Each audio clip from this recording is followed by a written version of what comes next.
Hello, my friend. Ever been to a big Indian wedding? Think about it. You have your cousins from Punjab doing Bhangra, your aunties from Tamil Nadu in beautiful Kanjivaram saris. The food has everything from dokla to biryani.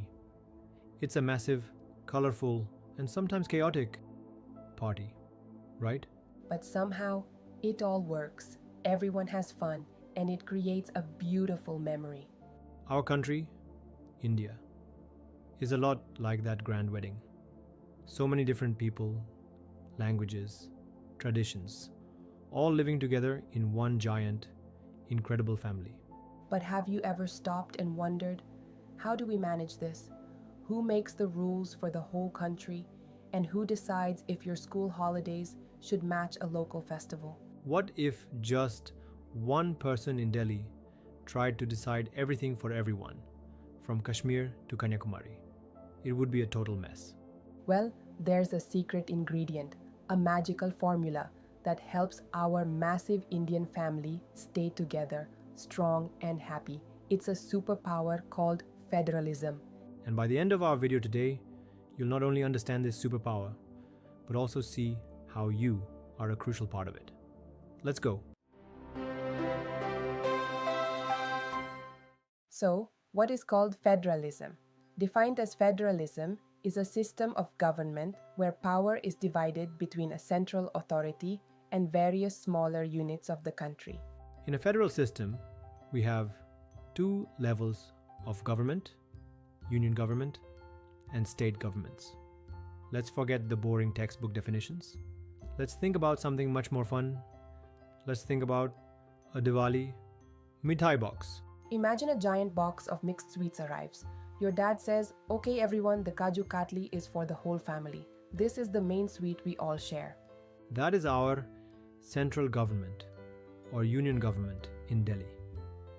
It takes care of the big, important things for all of us, no matter which state we live in. Things like defending our country with the army, printing the rupee notes we all use, and managing our national railways. But then your mom steps in. Great, but this delicious badane ka meetha is for Buaji from Himachal, and your chacha's family in West Bengal can have their rasgulla. That's our state governments. Each state in India has its own government that makes decisions on local matters. For example, the government in Shimla decides things for all of Himachal Pradesh, like supporting our apple farmers and managing tourism in the mountains. The government in Chennai makes rules for Tamil Nadu, and the one in Bhopal for Madhya Pradesh.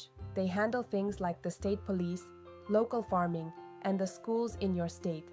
The most important rule? The central government can't just snatch the rasgullas.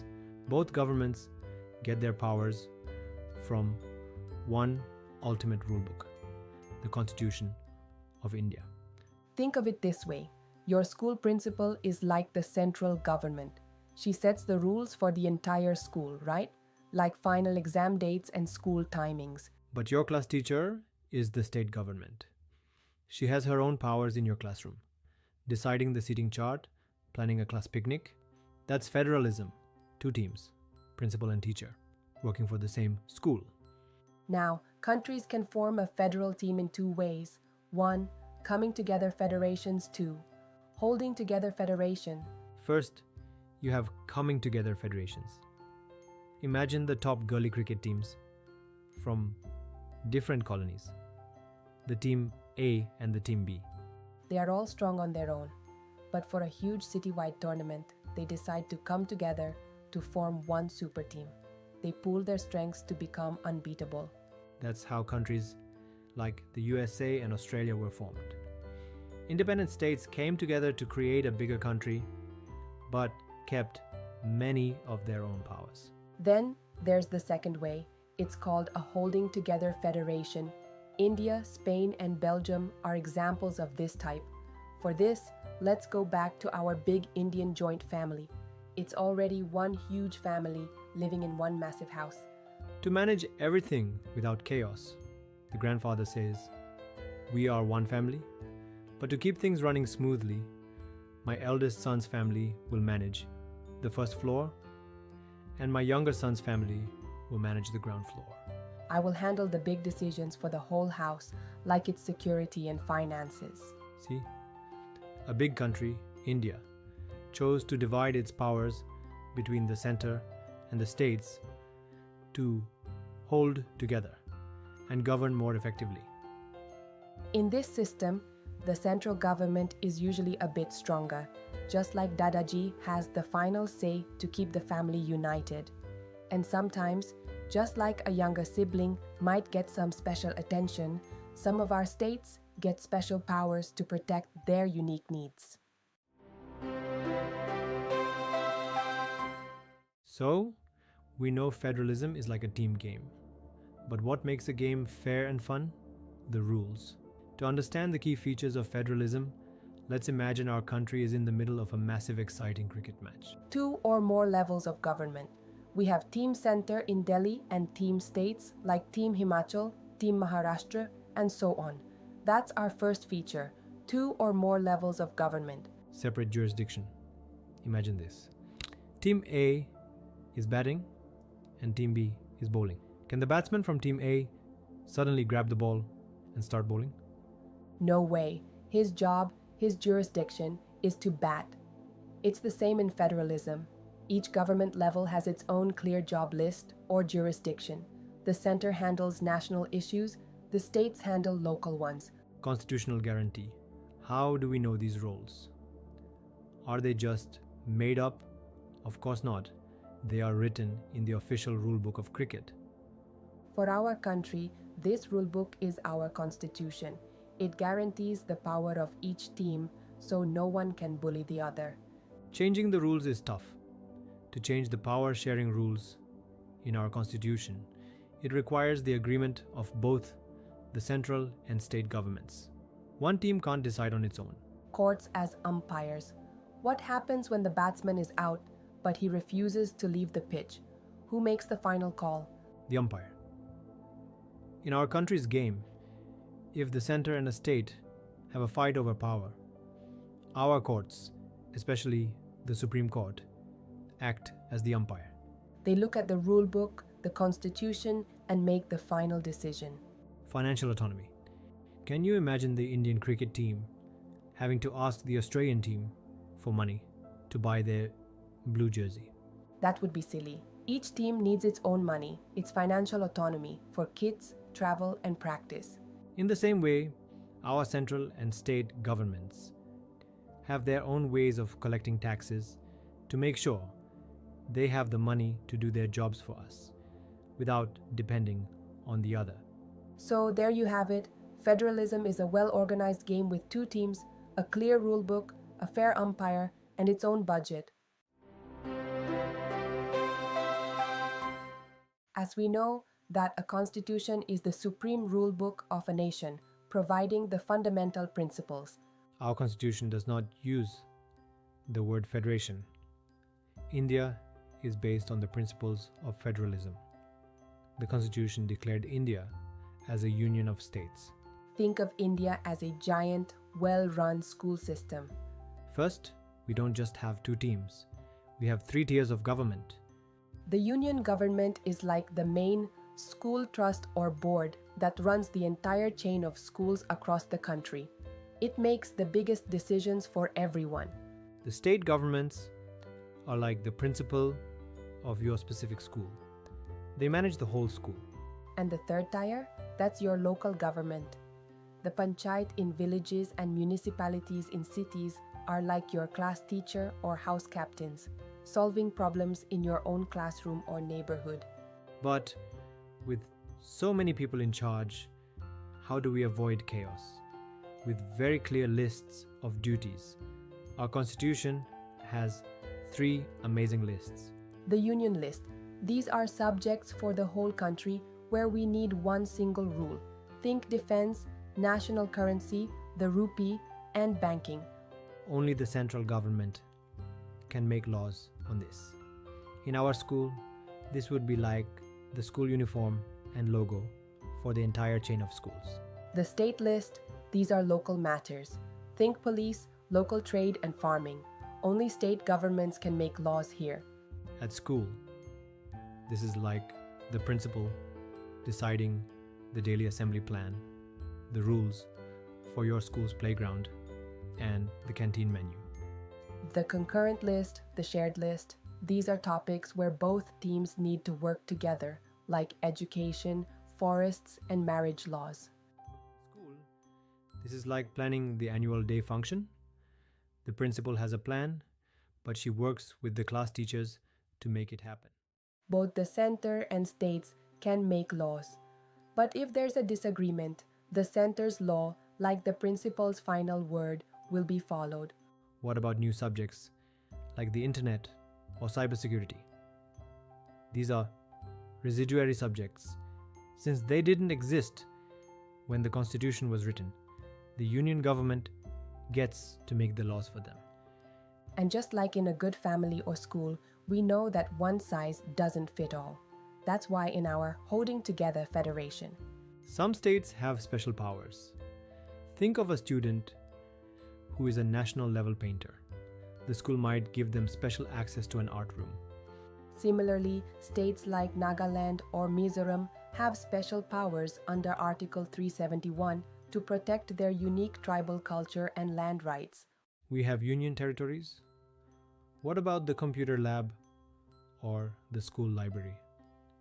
They aren't big enough to be a whole class, but they are vital. The central government manages them indirectly by giving the full right for normal things. That's what UTs like Chandigarh, Lakshadweep, or Delhi are. And remember our cricket rules? Changing this power sharing setup requires a massive agreement, a huge majority in parliament, plus approval from at least half of all the state assemblies. And if there is ever a dispute on any of these lists or powers, our head umpire, the Supreme Court, makes the final call. It's a system designed to be strong yet flexible for everyone. So we have the rules of the game from the Constitution, but a rule book is one thing, and playing the actual match is another. The real success of federalism in India is not just in the book, but in how we have played the game as a democracy. This was our real-life exam. Test 1, the Linguistic States Challenge. Imagine you have a giant, mixed-up box of crayons. To use them properly, you'd sort them by color, right? After 1947, India was like that mixed-up box. So one of the first big decisions was to redraw the state boundaries, sorting them by language. The idea was to group people speaking the same language, like Gujarati or Odia, into one state. At first, some leaders were scared. What if sorting the crayons makes the box fall apart? Will this divide India? But guess what? The experience has been the exact opposite. Creating states based on language, like Andhra Pradesh or West Bengal, has been a super hit. It has actually made our country more united and made it easier for governments to govern. It proved that respecting our diversity makes us stronger, not weaker. Test 2. The language policy puzzle. This was a big one. Imagine if the government announced tomorrow, from now on, the national food of India is idli sambar. The people in Punjab who love their chole bhature, or your friends in Himachal who love Sidhu, would be pretty upset, right? Our leaders were smart. They did not declare any one language as the national language. Instead, Hindi is our official language, the main language the central government uses to work. But it's like the main dish at a massive buffet. The Constitution also recognizes 22 other scheduled languages, from Assamese to Urdu, as equally important side dishes. You can write your central government job exams in any of them. States also have their own official languages. This flexible approach of having a main dish but celebrating the entire buffet has helped India avoid the kind of language conflicts that have troubled countries like Sri Lanka. Test 3. Center-state relations. The family dynamic. Think of the central government as the big brother and the state governments as the younger siblings. For many years after independence, it was like the same person was the big brother and the captain of all the younger siblings' cricket teams. So the big brother often told them exactly how to play. This sometimes meant state governments couldn't use their full powers. But everything changed after 1990. The younger siblings started forming their own strong regional parties and teams. Now, Big Brother often couldn't win the national election tournament alone. He needed to team up with his siblings. This is a coalition government, like making a delicious khichdi by mixing different parties together. This new era of coalitions created a culture of respect. The big brother now had to listen to the younger siblings. Plus, the Supreme Court made it very difficult for the center to just dismiss a state government. Federalism became a true partnership. Our country is huge. Uttar Pradesh has more people than Russia. Maharashtra is almost as big as Germany. Can a single principal manage a school with thousands of classrooms? Impossible. That's why India took a giant leap and created a third tier of government. This is called decentralization, which is a fancy word for a simple idea, giving power to the local level. Power to your village, your neighborhood, your gully. Why? Imagine a leaky tap in your school's washroom. Who knows about it first? You and your classmates, right? Not the principal in her office 3 floors away. Locals know their problems best. The big step came in 1992. Before this, local governments, Panchayat, and municipalities were like class monitors with no real power. But the 1992 constitutional amendment gave them real teeth. Regular elections were made mandatory. You get to vote for your local leaders regularly. Seats were reserved for SCs, STs, and OBCs, ensuring everyone gets a chance to lead. And this is amazing. At least 1/3 of all local government positions are reserved for women. This has brought millions of women into political leadership for the first time. The State Election Commission was created in each state to ensure fair local elections. State governments now have to share power and money with local bodies. In villages, we now have the Panchayati Raj system.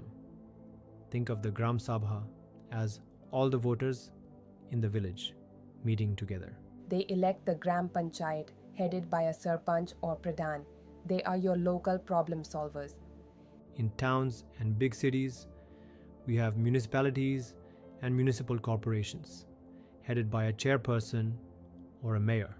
They are the ones who look after your city's roads, parks, and garbage collection.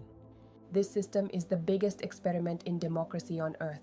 We have about 36 lakh elected local leaders. That's more than the entire population of many countries. Of course, we still face challenges. Sometimes the principal state government is slow to give the class monitor, Panchayat, their full budget. But we are on the right path to true local self-government. So what have we learned? Federalism isn't just a textbook chapter. It's the operating system of India. It's a team game where power is shared between the center, the states, and our local governments. We learned that India is a special holding together family, where we chose to divide powers to stay united. We saw how respecting our different languages and cultures by creating linguistic states didn't break us, but actually made us stronger. And most importantly, we learned that true power flows to the people through decentralization, making millions of Indians, including so many women. Think of our federal system like a grand Indian thali. The central government is the big bowl of dal in the middle. The state governments are the different sabzis, each with its own unique flavor. And the local panchayats and municipalities are the chutney, the pickle, the papad, the small things that make the meal complete and delicious. It's this system of trust, partnership, and celebrating diversity that makes our democracy work. So, keep asking questions. Participate in your Gram Sabha or local meetings when you can, and be proud of this incredible, complex, and beautiful system you are a part of. Jai Hind. Got any questions? Ask in the comments below. We are here to help. Subscribe for more. And let's keep learning together. That's a wrap. Now go out there and amaze the world with what you've learned. See you in the next one.